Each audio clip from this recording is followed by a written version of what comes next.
así que no tenga que ver con alguna celebración.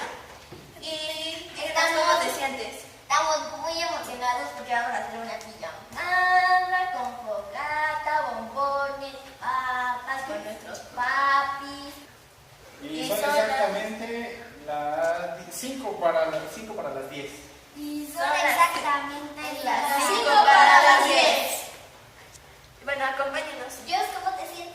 Yo me siento feliz porque vamos a hacer una fogata. Bueno, ya lo hicimos, pero con bombones, papas, helado, refresco. Y voy a hacer una pijamada con mis primas y mis hermanos. Bien.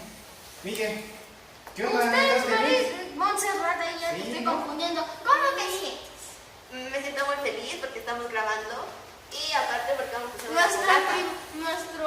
Nuestro regreso, el regreso de los primos más. Después de un mes, o hasta más. Pero después de un mes estamos de ¡Vuelta! regreso. de regreso. Póngale power. Después de un mes estamos de ¡Regreso! Bien. Listo.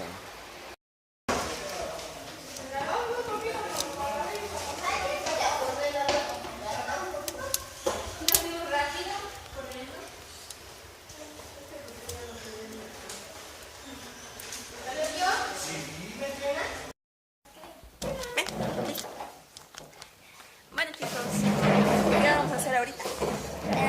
¿Cenar? Sí, vamos a cenar.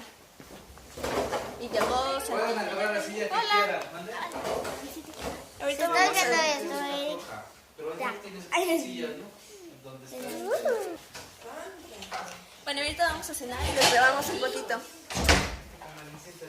Vamos a comer.